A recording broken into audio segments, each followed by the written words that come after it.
Hi ನಮಸ್ಕಾರ, ಇದು TV9 digital special. ನಾನು ಪ್ರತಿಮಾ ಭಟ್. ಸನ್ರೂಫ್ ಕಾರ್ಗಳಲ್ಲಿರುವಂತಹ ವಿಶೇಷ ಸೌಲಭ್ಯ. ಸನ್ರೂಫ್ ಇದೆ ಅಂತಂದಮೇಲೆ ನಿಂತು ಹೋಗೋದಕ್ಕೆ ತಾನೇ ಅಂತ ಎಲ್ಲರೂ ಅಂದ್ಕೊಂಡಿರ್ತಾರೆ. ಆದರೆ ಅದು ಅಪರಾಧ ಅಂತ ಹಲವರಿಗೆ ಗೊತ್ತಿಲ್ಲ. ಹಾಗಾದರೆ ರೂಲ್ಸ್ ಹೇಳೋದೇನು? ಈ ಬಗ್ಗೆ ಇನ್ ಡೀಟೇಲ್ ಮಾಹಿತಿನ ಕೊಡ್ತಾ ಹೋಗ್ತೀನಿ. ಕಾರ್ಗೆ ನ್ಯಾಚುರಲ್ ಆಗಿ ಗಾಳಿ ಬೆಳಕು ಸಿಗಲಿ ಅಂತ ಈ ಸನ್ರೂಫ್ ವ್ಯವಸ್ಥೆ ಮಾಡಲಾಗಿದೆ. ಆದರೆ ಇದೇ ಸನ್ರೂಫ್ಗಳು ಮೋಜು ಮಸ್ತಿಗೂ ಬಳಕೆ ಆಗ್ತಾ ಇವೆ. ರಾತ್ರಿ ಪಾರ್ಟಿ ಆಗ್ತಾ ಇದ್ದಂತೆ ಸನ್ರೂಫ್ನಲ್ಲಿ ನಿಂತು ತೂರಾಡ್ತಾ ಹೋಗ್ತಾರೆ ಹಲವರು. ಇನ್ನು ಸನ್ರೂಫ್ ಓಪನ್ ಮಾಡಿ ತಮ್ಮ ಪುಟ್ಟ ಪುಟ್ಟ ಮಕ್ಕಳನ್ನ ನಿಲ್ಲಿಸ್ಕೊಂಡು ಹೋಗೋರ ಸಂಖ್ಯೆ ಕೂಡ ಹೆಚ್ಚಾಗಿದೆ. ಮೊನ್ನೆ ಆದ ಘಟನೆ, ವಿದ್ಯಾರಣ್ಯಪುರದ GKVK ರಸ್ತೆಯಲ್ಲಿ ಕಾರೊಂದು ಹೋಗ್ತಾ ಇತ್ತು. ಸನ್ರೂಫ್ ಓಪನ್ ಮಾಡಿ ಆ ಬಾಲಕನನ್ನ ನಿಲ್ಲಿಸ್ಕೊಂಡಿದ್ದಾರೆ ಪೋಷಕರು. ಹಾಗೆ ಹೋಗ್ತಿರುವಾಗ ದಿಢೀರಂತ ಅಲ್ಲಿ ಕಬ್ಬಿಣದ ಕಂಬಿ ಕಂಡಿದೆ. ಬಾಲಕ ಬಗ್ಬೇಕು ಅಂತ ಅಂದ್ಕೊಂಡಿದ್ದಾನೆ. ಅಷ್ಟರಲ್ಲಿ ಆತನ ತಲೆಗೆ ಬಡ್ದಿದೆ. ಸೆಪ್ಟೆಂಬರ್ 6ರ ಮಧ್ಯಾಹ್ನ 1 ಗಂಟೆಗೆ ಸುಮಾರಿಗೆ ಈ ಅವಘಡ ಆಗಿದ್ದು. ಪ್ರಾಣಾಪಾಯದಿಂದ ಆ ಬಾಲಕ ಪಾರಾಗಿದ್ದಾನೆ. ಸದ್ಯ ಆಸ್ಪತ್ರೆ ಸೇರಿದ್ದಾನೆ. ಆದರೆ ಈ ಹೈಟ್ ರೆಸ್ಟ್ರಿಕ್ಷನ್ ಬ್ಯಾರಿಯರ್ ಅಂತಂದರೆ ಈ ಎತ್ತರ ನಿಯಂತ್ರಣದ ಕಬ್ಬಿಣದ ಕಂಬಿ ಇರುತ್ತಲ್ಲ, ಆ ಕಂಬಿ ಬಾಲಕನಿಗೆ ಟಚ್ ಆಗುವಂತಹ ದೃಶ್ಯ ಕಾರೊಂದರ ಡ್ಯಾಶ್ ಕ್ಯಾಮ್ರಾದಲ್ಲಿ ಸರಿಯಾಗಿದೆ. ಆ ಅವಘಡದ ವಿಡಿಯೋ ನೋಡ್ತಾ ಇದ್ದರೆ ಮೈ ಜುಮ್ ಅನ್ನತ್ತೆ. ವಿಡಿಯೋ ವೈರಲ್ ಆಗ್ತಾ ಇದೆ.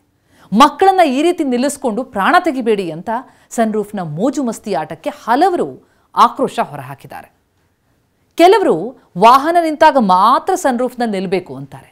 ಇನ್ನು ಸನ್ರೂಫ್ ಇರೋದು ಗಾಳಿ ಬೆಳಕಿಗಾಗಿ ಮಾತ್ರ, ಮೋಜು ಮಸ್ತಿಗಲ್ಲ ಅಂತ ತಜ್ಞರು ಹೇಳ್ತಿದ್ದಾರೆ.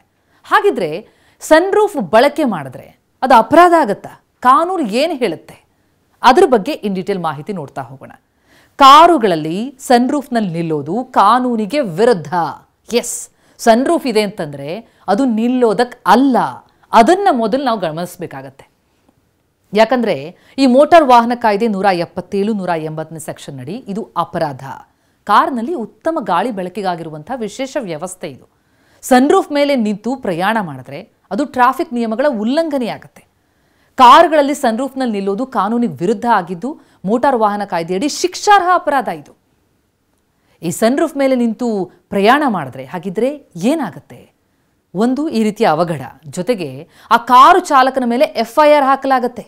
BNS ಸೆಕ್ಷನ್ 125A ಅಂದರೆ ನಿರ್ಲಕ್ಷ್ಯ ಅಥವಾ ದುಡುಕಿನ ಕೃತ್ಯದಿಂದ ಇತರರ ಜೀವಕ್ಕೆ ಅಥವಾ ವೈಯಕ್ತಿಕ ಸುರಕ್ಷತೆಗೆ ಅಪಾಯ ಉಂಟು ಮಾಡುವಂತಹ ಅಪರಾಧ ಅಂತ ಕನ್ಸಿಡರ್ ಮಾಡಲಾಗುತ್ತೆ. ಜೊತೆಗೆ BNS ಸೆಕ್ಷನ್ 281 ದುಡುಕಿನ ಅಥವಾ ನಿರ್ಲಕ್ಷ್ಯದ ರೀತಿಯಲ್ಲಿ ವಾಹನ ಚಾಲನೆ ಮಾಡೋದು, ಸವಾರಿ ಮಾಡೋದು, ಅಪಾಯಕಾರಿ ಚಾಲನೆ, ಮಾನವ ಜೀವಕ್ಕೆ ಅಪಾಯ ತರೋದಕ್ಕೆ ಅಥವಾ ಇತರರಿಗೆ ಗಾಯ ಮಾಡೋದಕ್ಕೆ ಹಾನಿ ಉಂಟು ಮಾಡುವಂತಹ ಅಪರಾಧ ಅಂತ ಕನ್ಸಿಡರ್ ಮಾಡಲಾಗತ್ತೆ.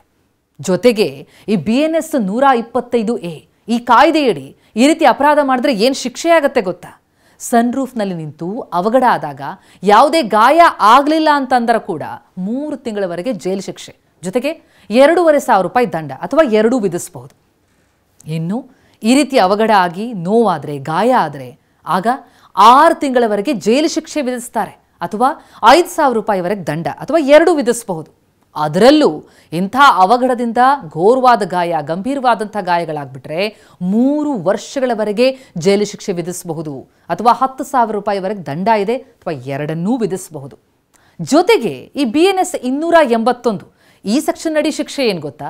ಇದೊಂದು ಕಾಗ್ನಿಸಬಲ್ ಅಫೆನ್ಸ್ ಅಂದರೆ ಗಂಭೀರವಾದಂಥ ಅಪರಾಧ ಅಂತ ಪರಿಗಣಿಸಲಾಗತ್ತೆ. ಕೋರ್ಟ್ ಅನುಮತಿ ಇಲ್ಲದೆ FIR ಅನ್ನು ದಾಖಲಿಸಿ ಬಂಧಿಸ್ಬಿಡಬಹುದು. 6 ತಿಂಗಳವರೆಗೆ ಜೈಲು ಶಿಕ್ಷೆ ಕೊಡಬಹುದು. 1,000 ರೂಪಾಯಿವರೆಗೆ ದಂಡ ಇದೆ. ಜೈಲು ಶಿಕ್ಷೆ, ದಂಡ 2ನ್ನೂ ಒಟ್ಟಿಗೆ ವಿಧಿಸೋದಕ್ಕೆ ಕೂಡ ಅವಕಾಶ ಇದೆ. ಹೀಗಾಗಿ ಸನ್ರೂಫ್ನಲ್ಲಿ ಮಕ್ಕಳನ್ನು ನಿಲ್ಲಿಸ್ಕೊಂಡು ಹೋಗ್ತಾ ಇದ್ದವರಿಗೆ ಇದು ಎಚ್ಚರಿಕೆಯ ಗಂಟೆ. ಜಾಗೃತರಾಗಿ ಕಾನೂನನ್ನು ತಿಳಿದುಕೊಳ್ಳಿ ಅನ್ನೋದು ನಮ್ಮ ಕಳಕಳಿ.